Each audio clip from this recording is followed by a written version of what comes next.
عن أبي الدرداء رضي الله تعالى عنه أنه قال قال رسول الله صلى الله عليه وسلم من قال لا إله إلا الله 100 مرة لم يبعثه الله يوم القيامة إلا ووجهه كالقمر في ليلة البدر أو كما قال عليه الصلاة والسلام الله নবী ارشاد করেন আমার উম্মতরা শুনো তোমাদের মধ্যে কেউ যদি প্রতিদিন 100 বার কালিমা তয়্যিবা পড়ে আমি নবী কথা দিলাম আল্লাহ তাআলা তাকে হাসরের ময়দানে তুলবেন না অবশ্যই তুলবেন তার চেহারা হবে পূর্ণিমার চাঁদের মতো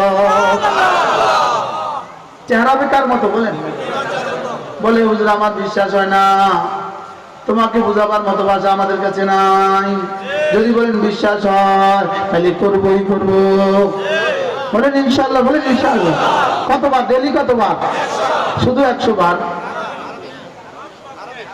বলেন আমার একটা জিহ্বা এটার মধ্যে রব কত পাওয়ার দিয়েছে এটা কালিমায়ে তয়্যিবা দিয়ে নড়ে আর সাজিম নড়ে এটাও নড়ে ওটাও নড়ে সুবহানাল্লাহ বলেন আমার জিহ্বা নড়ে আমার রবের জিহ্বা নড়াকে লাজিম করেন কি বলছি বলেন আমার জিহ্বা নড়া আমার রবের জিহ্বা নড়াকে লাজিম করেন আমি এখানে সুইচ দাবালে যেমন লাইটটা জ্বলাকে লাজিম করেন যদি বিদ্যুৎ থাকে কানেকশনও ওকে থাকে সুইচ দিলে যেমন লাইট জ্বলা লাজিম করে আমার জিহ্বা নড়লে আর সাজিমের মালিকের জিহ্বা নড়াকে লাজিম করে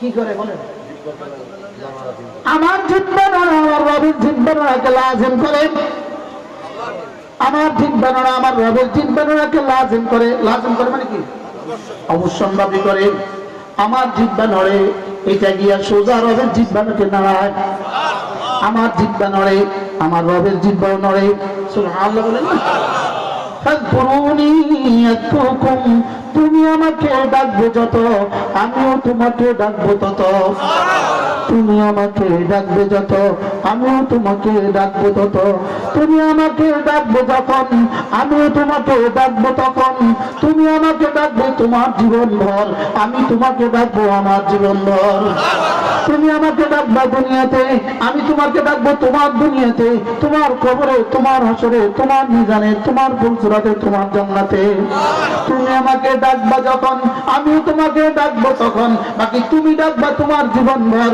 আমি ডাকবো আমার জীবন ভর তুমি ডাকবা তোমার যোগ্যতা দিয়ে আমি ডাকবো তোমাকে আমার যোগ্যতা দিয়ে ফাযকুরুনি আযকুরকুম তুমি আমাকে ডাকবা আমিও তোমাকে ডাকবো কথা দিলাম তুমি আমাকে ডাকবা আমিও তোমাকে ডাকবো রব্বা আপনি কেমনে ডাকবেন রব্বুল আলামিন আপনি কেমনে ডাকবেন আমি ডাকবো আমার যোগ্যতা দিয়ে তুমি ডাকবা তোমার যোগ্যতা দিয়ে তুমি ডাকবা আমার তাসবিহাত দিয়ে আমি তোমাকে ঢেকে দেব আমার রহমত দিয়ে ফাযকুরুনি বিতাআতি আযকুরকুম বিরহমাতি তুমি আমাকে ডাকবা আমার ইবাদত দিয়ে আমি তোমাকে ঢেকে দিব আমার রহমত দিয়ে এজন্য তোমার জিহ্বা নড়বে যত আমি রহমত দিব তত বলেন জিকির করবা যত রহমত দিব তত জিকির করবা যত রহমত দিব তত বলেন না তো জিকির করবা যত রহমত দিব তত জিকির করবা যত রহমত দিব তত জিকির করবা যত বরকত দিব তত এজন্য আল্লাহর নবী বলেন কোন মানুষ যদি 5 ওয়াক্ত নামাজের পরে 33 বার পড়ে সুবহানাল্লাহ 33 বার পড়ে আলহামদুলিল্লাহ 34 বার পড়ে আল্লাহু আকবার রাসূল বলেন এভাবে হবে 100 বার পাঁচ নামাজে 500 বার ঘুমাবার সময় 100 বার এভাবে হবে 600 বার রাসূল বলেন তুমি পড়বা 600 বার মিজানে তুলে দিবে ফেরেশতা 6000 বার সুবহানাল্লাহ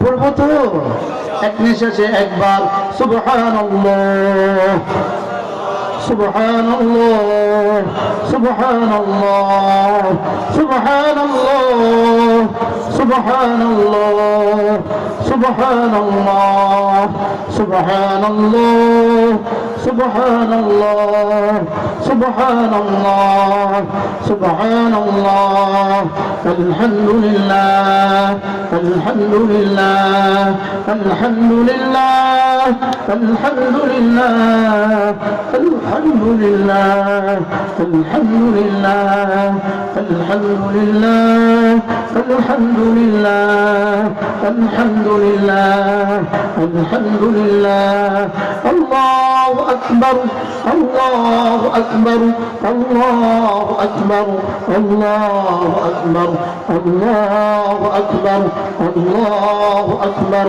আল্লাহু আকবার, আল্লাহু আকবার, আল্লাহু আকবার, আল্লাহু আকবার। আল্লাহ নবী বলেন, কোন মানুষ যদি মাগরিবের নামাজের পরে আর ফজরের নামাজের পরে সূরা ইখলাস পড়ে 3 বার, সূরা ফালাক পড়ে 3 বার, সূরা নাস পড়ে 3 বার, 3টা সূরা পড়ে 9 বার, 3 তিরিকা 9 বার, ফজরের পরে পড়ে 9 বার, মাগরিব পরে পড়ে 9 বার। রাসূল বলেন, তাকফীকা মিন কুল্লি শাই, আমি নবী কথা দিলাম এই 3টা সূরা তোমার জীবনে, তোমার দুনিয়া, তোমার কবর, তোমার হাসর, তোমার মিজান, তোমার ফুলসিরাত, তোমার জান্নাতে যখন যা লাগবে সব দিবে। কি ভাই, যেই নামাজি পাঠ করিবে 3 বার 3 বার 3 গুণ, সকাল সন্ধ্যায় পাঠ করিলে যথেষ্ট হবে 2 গুণ।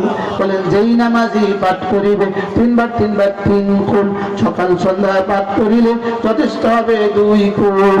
ফজরের পরে সূরা ইখলাস 3 বার, সূরা ফালাক 3 বার, সূরা নাস 3 বার, মাগরিব পরে সূরা ইখলাস 3 বার, সূরা ফালাক 3 বার, সূরা নাস 3 বার। পড়ব তো?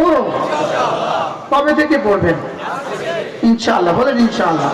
এরপরে রাসূল বলেন, কোন মানুষ যদি ফজরের পরে আর মাগরিবের পরে সাইয়্যিদুল ইস্তিগফার পড়ে, কতগুলো কালেমা আছে যেটার নাম সাইয়্যিদুল ইস্তিগফার, মোবাইলে দিয়ে দিলে আসবে। সাইয়্যিদুল ইস্তিগফার বলে দিলে আপনাকে দিয়ে দিবে, উচ্চারণ সহ দিয়ে দিবে, বাংলা সহ দিয়ে দিবে। সাইয়্যিদুল ইস্তিগফার রাসূল বলেন, কোন মানুষ যদি ফজরের পরে আর সাইয়্যিদুল ইস্তিগফার, মাগরিবের পরে সাইয়্যিদুল ইস্তিগফার পড়ে, এই মানুষটা এই রাতে মরবে না, এই মানুষটা এই দিনে মরবে না, ইল্লা তবে যদি মরে নিশ্চিত সে জান্নাতি। নিশ্চিত কি? এটা তো 5 লাখ টাকা দিয়ে শিখা দরকার। ফজরের পরে সাইয়্যিদুল ইস্তিগফার, মাগরিব পরে সাইয়্যিদুল ইস্তিগফার, নিশ্চিত জান্নাতি। পড়ব তো ইনশাআল্লাহ। আল্লাহুম্মা আনতা রাব্বি লা ইলাহা ইল্লা আনতা খালাকতানি ওয়া আনা আবদুক ওয়া আনা আলা আহদিকা ওয়া ওয়া'দিকা মাসতাতa'তু আউযু বিকা মিন শাররি মা সানা'তু আবু'ু লাকা বিনি'মাতিকা আলাইয়া ওয়া আবু'ু বিযানবি ফাগফির লি ফাইন্নাহু লা ইয়াগফিরু যুনুবা ইল্লা আনতা। শিখব তো? মোবাইলে ইউটিউবে সার্চ দিলে আসবে কি আসবে না? হ্যাঁ, দৈনন্দিন দোয়াগুলো এর মধ্যে ইউটিউবে সার্চ দিলেই চলে আসবে। সাইয়্যিদুল ইস্তিগফার শিখে মুখস্থ করেন। আল্লাহ নবী বলেন, কোন মানুষ যদি প্রতিদিন 100 বার পড়ে সুবহানাল্লাহি ওয়া বিহামদিহি, সুবহানাল্লাহি ওয়া বিহামদিহি, রাসূল বলেন আল্লাহ তাআলা তোমার গুনাহগুলোকে মুছে দিবে, যদিও সমুদ্রের ফেনা বরাবর হয়। 5 মিনিট লাগে। কয় মিনিট? একজন সাহাবী রাসূলকে বললেন, ইয়া রাসূলুল্লাহ, আমি বড় অভাবী, আমার অভাব তো দূর হয় না। রাসূল বললেন, একটা তাসবিহ তোমাকে দিয়ে দেই, একটা তাবিজ তোমাকে দিয়ে দেই, এটা পড়বা। সুবহানাল্লাহ। রাসূল তাবিজ দিতেন কলিজায় ঢুকিয়ে, আমরা তাবিজ দেই গলায় ঝুলিয়ে। আমরা তাবিজ দেই কোথায়? আর রাসূল তাবিজ দিতেন কোথায়? কলিজায় ঢুকিয়ে। রাসূল দিতেন কলিজায় ঢুকিয়ে, আমরা দেই গলায় ঝুলিয়ে। সাহাবী বলেন, ইয়া রাসূলুল্লাহ, আমাকে একটা তাবিজ দেন যেন আমার অভাব দূর হয়। এখানে অভাবী মানুষ আছে না নাই? আছে। আছে আছে আসি কয় না, আছে। অভাবী আছে না নাই? আছে। হ্যাঁ, আল্লাহ নবী বলেন, তোমাকে একটা তাবিজ দেব, এটা বেশি বেশি পড়বা, অভাব দূর হবে। রাসূল বলেন, সুবহানাল্লাহি ওয়া বিহামদিহি, বেশি বেশি পড়বা, যা অভাব দূর হবে। এই সাহাবী পড়তে থাকলেন, পড়তে থাকলেন, পড়তে থাকলেন, পড়তে থাকলেন। 1 বছর পরে এই সাহাবী এসে বললেন, ইয়া রাসূলুল্লাহ, আমার যাকাত ফরজ হয়ে গেছে, এই নেন আমার যাকাতের মাল। সে আল্লাহ তো এখনো আছে না? ওই আল্লাহ তো এখন নাই, শত খাজারে দিয়ে দিছে, খাজারে দিছে গাঞ্জা, আর কিছু দেয় না। ওই আল্লাহ আছে না নাই? না সব দিয়ে দিছে? বলেন, তিনি আছেন আগের মতোই, বদলে গেছি আমি। তিনি আছেন কি? সুবহানাল্লাহি ওয়া বিহামদিহি। বলেন, সুবহানাল্লাহি ওয়া বিহামদিহি পড়েন সুবহানাল্লাহি ওয়া বিহামদিহি সুবহানাল্লাহি ওয়া বিহামদিহি সুবহানাল্লাহি ওয়া বিহামদিহি সুবহানাল্লাহি ওয়া বিহামদিহি।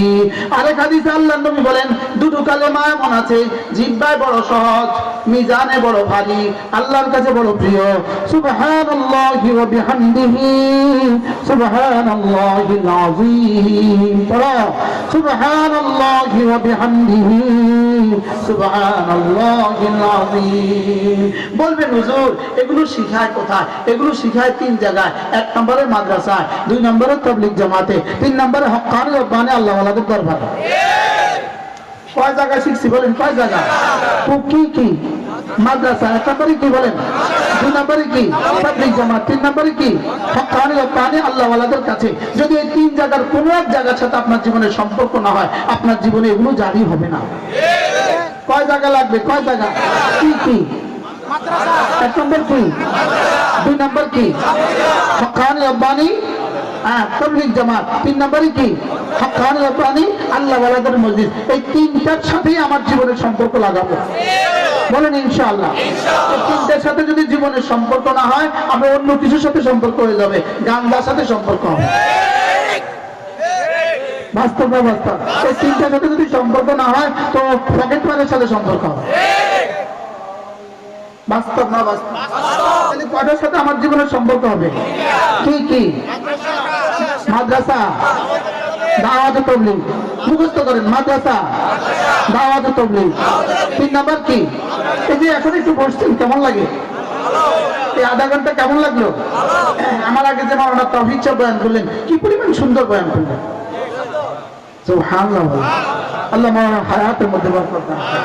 এগুলো হলো মূল কথা, এগুলো হলো মূল কথা। আমরা ওয়াজের নামে আওয়াজ দেই, আর মাওলানা তৌফিক যা করছেন এটা হলো ওয়াজ। এটা ছিল কি বলেন? আমরা কি করি? আমরা লাগাই আওয়াজ, আওয়াজে পাকিস্তান।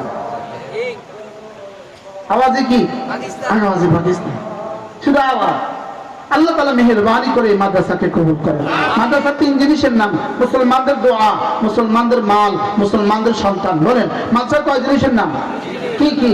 দোয়া, মাল, সন্তান। এই আপনাদের, আচ্ছা আপনাদের এই সমাজে যদি বিষ্ণুপুরী গ্রাম, এটা এই সমাজে যদি একটা গোল্ড রিফাইনার তৈরি হয়, স্বর্ণ বানাবার ফ্যাক্টরি তৈরি হয়, আপনাদের কাছে কেমন লাগবে?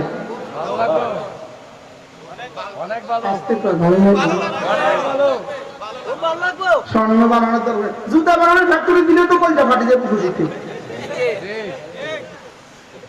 কি বাস্তব না বাস্তব? সেখানে যদি কোরআন বানাবার ফ্যাক্টরি হয়, মানুষ বানাবার ফ্যাক্টরি হয়, সুবহানাল্লাহ বলেন। বলেন মাদ্রাসা মানুষ বানাবার ফ্যাক্টরি। মাদ্রাসা কি বলেন? মানুষ বানাবার ফ্যাক্টরি। তো খুশি হওয়া উচিত না নারাজ হওয়া উচিত? এই মাদ্রাসা হবে, এই সমাজের প্রতিটা ঘর আলোকিত হবে। এই ঘর কি হবে বলেন? 10 বছর পরে, 20 বছর পরে মানুষ মেয়ে বিয়ের জন্য খুঁজবে, এই বিষ্ণুপুরে কোনো মেয়ে আছে কিনা দেখো। বিষ্ণুপুরের ছেলের কাছে মেয়ে বিয়ে দেওয়ার জন্য লাইন ধরবে। এই সমাজ, এই সমাজে মাদ্রাসা আছে। যে সমাজে মাদ্রাসা আছে, এই সমাজ আলোকিত সমাজ। সুবহানাল্লাহ বলেন। আর যদি মাদ্রাসা না হয় তো গাঞ্জায় গাঞ্জায় ভরে যাবে। কি ভরে যাবে বলেন? গাঞ্জায় গাঞ্জায় ভরে যাবে। যে বাড়িওয়ালা আছে, বাড়ি বেচছে আরেকখানে বাইকবো, থাকতাম না এখানে, মানুষ নাই। বাস্তব না বাস্তব বলেন? তাহলে এই সমাজকে, এই মাদ্রাসাকে মহব্বত করবো তো ইনশাআল্লাহ। কটা দিয়ে মহব্বত করতে হয়? কি কি? এখন আর আওয়াজ নাই। দোয়া, মাল, সন্তান। বলেন দোয়া।